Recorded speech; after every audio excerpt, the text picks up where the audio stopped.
तो भाई India alliance ने यहां पर 14 नामों की लिस्ट शेयर करी है और इन 14 जर्नलिस्ट, नफरती जर्नलिस्ट जो हैं, अब इनको पूरी तरीके से बॉयकॉट किया जाएगा। कोई भी अपोजिशन का बंदा इनके न्यूज शोज में, न्यूज डिबेट्स में पार्टिसिपेट नहीं करेगा।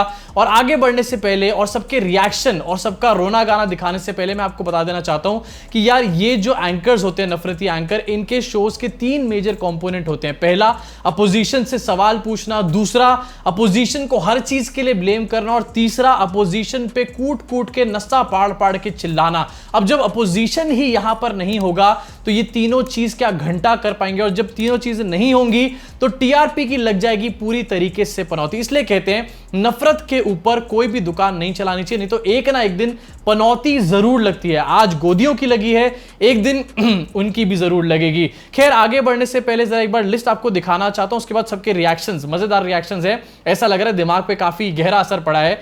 जरा लिस्ट एक बार देख लेते हैं क्या है ये नाम। पहला है अदिति त्यागी। भैया ये तो खुश हो रही होंगी कि फाइनली इनको किसी ने भाव दिया, क्योंकि इनको बीजेपी के अपने लोग भाव देकर के राजी नहीं थे। और कल शाम से जब से इनका नाम इसमें आया है लिस्ट में, तब से कुछ ज्यादा ही उत्साहित, एक्साइटेड हो गई हैं और ट्विटर बाजियां करने पर तुली हुई हैं। दूसरा नाम है यहां पर अमन चोपड़ा। ये भी शायद खुश होंगे कि भैया अमीश देवगन, अमन चोपड़ा, इन दोनों के बीच में चैनल में ही लड़ाई चलती रहती है, यहां पर नाम आ गया, बहुत अच्छी बात है। तीसरा नाम है अमीश देवगन। चौथा नाम है आनंद नरसिम्हन। कौन है भैया ये आदमी? मैं पूरे दिन सोशल मीडिया पे बैठा रहता हूं, न्यूज एंकर्स को देखता रहता हूं, उनकी बातें सुनता रहता हूं, लेकिन इस आदमी की बातें मैंने कभी नहीं सुनी। और इस वजह से मैं थोड़ा सा डिससैटिस्फाइड हूं या फिर अनसैटिस्फाइड, व्हाटएवर इट इज, इस लिस्ट से। उसके अगला नाम यहां पर देख लेते हैं अर्नब गोस्वामी। इसके दिमाग पर काफी गहरा असर पड़ा है, आगे दिखाऊंगा कैसे। अगला नाम है यहां पर अशोक श्रीवास्तव। ये डीडी का एक बहुत बड़ा एंकर है और ये एक नेपो अंकल है। इसको भी बहुत खुशी हो रही है क्योंकि उससे पहले इसको कोई पूछ के राजी नहीं था और अब इसको विपक्ष वालों ने अपनी लिस्ट में 5वें 6ठे स्थान पर दिया है, तो ये बहुत ज्यादा खुश है। चित्रा त्रिपाठी है, गौरव सावंत है, नविका कुमार है, कचरा हो गया बिल्कुल यहां पर 9वें नंबर पे। 10वें नंबर पर प्राची प्राशर है। ये भी एक और ऐसा नाम है जो बहुत ज्यादा खुश होंगे क्योंकि अभी तक इनको कोई जान ही नहीं रहा था, कोई पहचान ही नहीं रहा था, और अब बीजेपी वाले भी इस टाइम पर गूगल कर करके देख रहे हैं कि आखिरकार प्राची प्राशर है कौन। अगला नाम यहां पर है रूबिका लियाकत। इनका भी नाम डेफिनेटली यहां पर आना ही था। शिव अरूर है, सुधीर चौधरी है और सुशांत सिन्हा है। इनमें से कुछ लोगों की रिएक्शन अभी आगे चल के आपको दिखाऊंगा, लेकिन उससे पहले जरा इनके पापा जी का रिएक्शन तो दिखा दूं मैं आपको। यहां पर मिस्टर मेलवेयर का रिएक्शन एक बार देखिए भैया, काफी गहरा वार किया गया है यहां पर फ्रीडम ऑफ एक्सप्रेशन पर।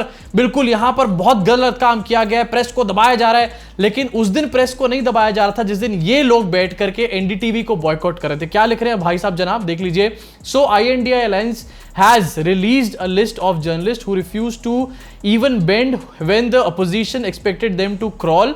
They should wear it as a badge of honor. More power to them. अब इसी आदमी ने ये साल 2014 में जब एनडीटीवी को बीजेपी ने बैन किया था तो क्या लिखा था, एक बार जरा याद दिला देना चाहता हूं। इसकी पूरी तरीके से अपने ही ट्वीट ने पनौती लगा दी। BJP's boycott of NDTV in a charged election season will hurt the channel, but then such is life. भैया सच इज लाइफ हो गया पूरी तरीके से। मतलब तुम करो तो मास्टर स्ट्रोक है और कोई अपोजिशन पार्टी कर दे तो यहां पर फ्रीडम ऑफ एक्सप्रेशन को मारने की कोशिश करी जा रही है, प्रेस को दबाने की कोशिश करी जा रही है। इसके बीच में कुछ और भी लोग हैं जो, जैसे कि NBDA, इसका भी स्टेटमेंट एक निकल कर आया और NBDA ने अपने स्टेटमेंट में ये बोला है कि ये जो है इमरजेंसी जैसा है, प्रेस को दबाने की कोशिश करी गई है, प्रेस को नीचे कुचलने की कोशिश करी गई है। अरे NBDA वाले भैये, आपको इतना तो समझ होना चाहिए कि प्रेस को दबाने, कुचलने की या फिर फ्रीडम ऑफ एक्सप्रेशन को खत्म करने की कोशिश वो होती है जहां पर पत्रकारों के ऊपर रेड मारी जाती है। न्यूज क्लिक का आपको याद होगा अच्छे तरीके से, अभिसार शर्मा सर का आपको अच्छे तरीके से याद होगा किस तरीके से उनके ऑफिस पर रेड मारी गई थी। घंटों घंटों ईडी की रेड चली गई थी और उनको फ्रेम करने की यहां पर कोशिश करी गई थी, उनको फंसाने की कई चीजों में कोशिश करी गई थी। ये होती है प्रेस को दबाने की कोशिश। और यार सरकार के पास होती है ये सब चीजों की पावर, अपोजिशन के पास नहीं होती। और जहां पर आज ये लोग बात कर रहे हैं फ्रीडम ऑफ एक्सप्रेशन के बारे में, प्रेस फ्रीडम के बारे में, भैया जब प्रेस इंडेक्स के मामले में हमारा देश जो है सेकंड लास्ट नंबर पे पहुंच जाता है, तब इनके मुंह से चू तक नहीं निकलती किसी भी तरीके से। आगे दिखाता हूं आपको, बीजेपी का भी ऑफिशियल हैंडल से स्टेटमेंट निकल कर आया। INDI alliance giving direct threat to the media is like gagging the media for speaking the truth. This also shows that the Ghamandiya alliance has no courage to face the truth. The Bharatiya Janata Party severely criticizes the unfortunate step by INDI alliance. सबसे पहले तो चीज भाई यहां पर India को INDI alliance बोलने की बात करी जा रही है, which clearly shows कि डर का माहौल है। उसके बाद दूसरी चीज ये है कि जो लोग यहां पर जर्नलिस्ट को बार बार जेल में डाल रहे थे, उनके ऊपर NSA लगा रहे थे, उनके ऊपर ED की रेड्स डाल रहे थे, आज वो बात कर रहे हैं मीडिया की फ्रीडम के बारे में। अरे भैया, मीडिया की फ्रीडम देखनी है तो प्रेस फ्रीडम इंडेक्स देखो, चीचा चाय वाले।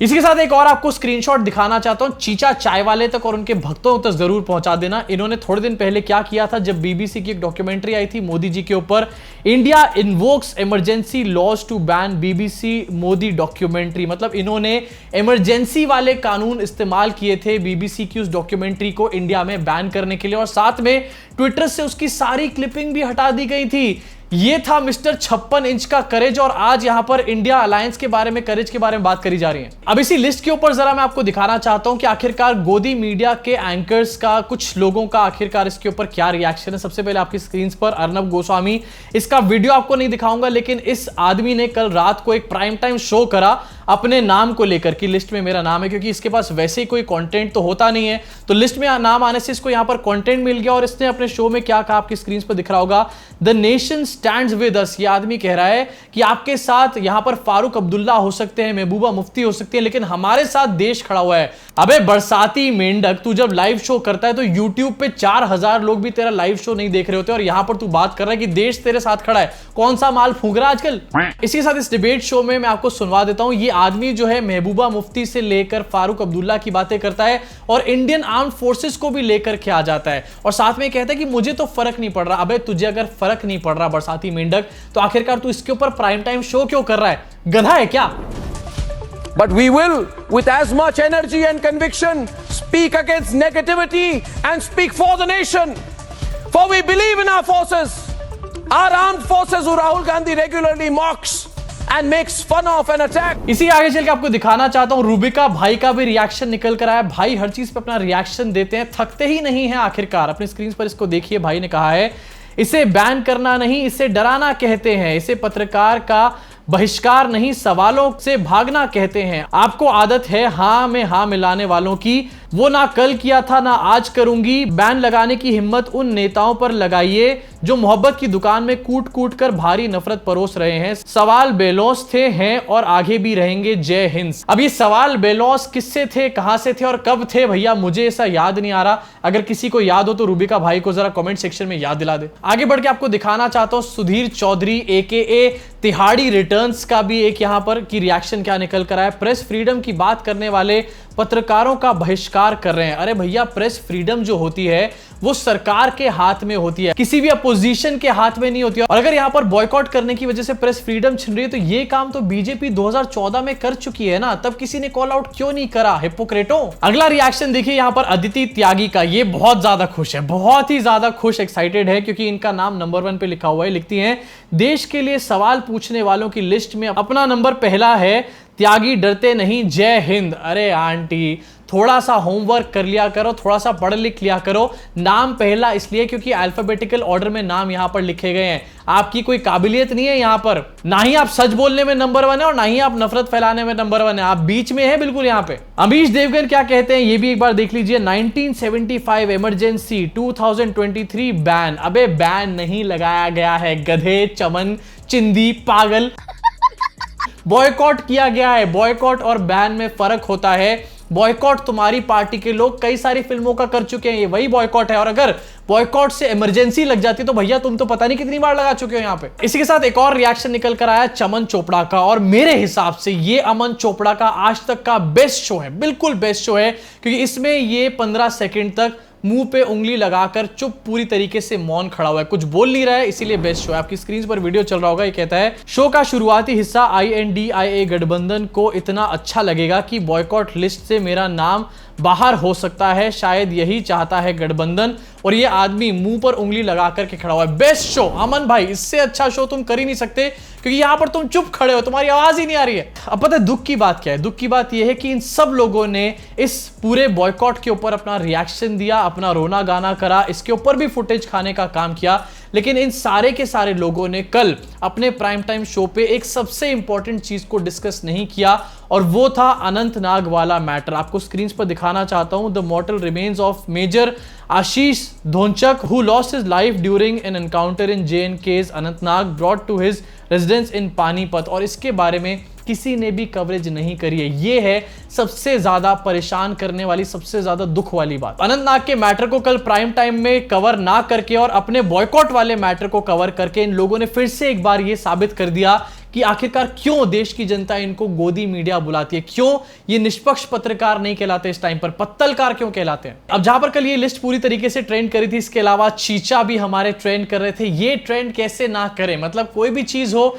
इनको वहां पर लैंडिंग करनी होती है। अनंतनाग में एक मुठभेड़ हुई, वहां पर हमारे देश के सैनिकों ने अपनी जान गंवाई, साथ में एक पुलिसकर्मी ने भी अपनी जान गंवाई, लेकिन चीचा ने इसके बाद क्या किया, इसके ऊपर शोक नहीं करा, एक भाषण दे डाला पूरी तरीके से। और आपको दिखाना चाहता हूं, अपना स्वागत करवाया गया, स्क्रीन पर इस टाइम पर चल रहा होगा, मध्य प्रदेश में अपना स्वागत कराया गया इस दुखद खबर के बाद भी। पहले तो अपने ऊपर पुष्प वर्षा कराई गई थी अपने पार्टी ऑफिस में, उसके बाद एक गाड़ी में यहां पर स्वागत कराया जा रहा है, गाड़ी में अपने साथ भी यहां पर 4-5 मोदी की फोटो लगाई जा रही है।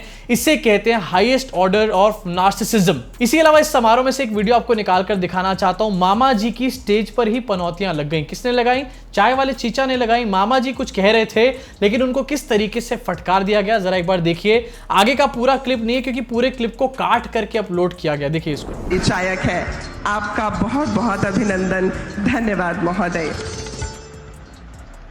दोस्तों, कोई भी कार्य जब किया जाता है तो उसके लिए परिश्रम बहुत जरूरी है, तो इसीलिए इस बात को याद रखना है कि उद्यमेन ही सिद्ध्यन्ति कार्याणि न मनोरथई। कोई भी कार्य उद्यम के बिना नहीं होता। और आज का ये जो मंच है, जो परियोजनाएं आप सभी को समर्पित की जा रही हैं, ये उद्यम का ही प्रतिबिंब है। तो आप सभी लोगों की करतल ध्वनि के बीच मैं अब इस क्लिपिंग में मामा जी एंड में क्या बोल रहे हैं तो ठीक से समझ में नहीं आया, लेकिन चाय वाले चीचा ने मामा से जिस अंदाज में, जिस टोन में बात करी है, फेस की जो एक्सप्रेशन है, उससे साफ समझ में आ रहा है कोई बहुत प्यार से बात नहीं करी गई है। डांटा फटकारा यहां पर गया होगा। उसके बाद मामा जी दौड़ते हुए नजर आए थे। ये इस टाइम पर सिटिंग सीएम की हालत है और ये कहते हैं कि हमारी पार्टी में डेमोक्रेसी है, मदर ऑफ डेमोक्रेसी यहीं बैठे हुए हैं। इसी के साथ एक नया शगुफा यहां पर चाय वाले चीचा ला चुके हैं। इंडिया अलायंस को यहां पर INDI अलायंस या फिर इंडी अलायंस बोला जा रहा है। जी हां, पहले इन्होंने सोचा कि इंडिया अलायंस जब नाम रख लिया गया है तो हम इंडिया का नाम चेंज करके भारत कर देते हैं, या फिर इंडिया बोलना बंद कर देते हैं, भारत बोलना शुरू कर देते हैं। उससे भी जब काम नहीं बना तो इन्होंने यहां पर इंडी अलायंस इसको बोलना शुरू कर दिया। कैसे, जरा सुनिए एक बार। और साथ में यह भी सुनना कि जहां पर इलेक्शन होने वाले हैं, आखिरकार वहां पर प्रधानमंत्री मोदी जो है किन चीजों के ऊपर इलेक्शन कैंपेन कर रहे हैं। इनके पास अपने कुछ काम वाम गिनवाने को है नहीं, हिंदू मुस्लिम करवा लो बस इनसे। जरा आप मुझे बताओ कमेंट सेक्शन में कि क्या देश के प्रधानमंत्री को इस तरीके की राजनीति शोभा देती है। साथ ही आपका क्या रिएक्शन है बाकी की सारी खबरों के ऊपर नीचे कमेंट सेक्शन में कमेंट करके बताओ। लिस्ट में और किसका नाम होना चाहिए था ये भी कमेंट सेक्शन में कमेंट करके बताओ। गोदी मीडिया का बॉयकॉट तो शुरू हो चुका है, लेकिन इसका ऑल्टरनेट मीडिया भी तैयार करना बहुत ज्यादा जरूरी है और उसी में काम आएगा आप लोगों का सहयोग, आप लोगों का साथ। जब आप लोग दबाओगे सब्सक्राइब का बटन और बेल आइकन, तो सोच क्या रहे हो इस मिशन में आगे आओ, सब्सक्राइब का बटन दबाओ। मैं आपसे मुलाकात करूंगा इस चैनल के अगले वीडियो में।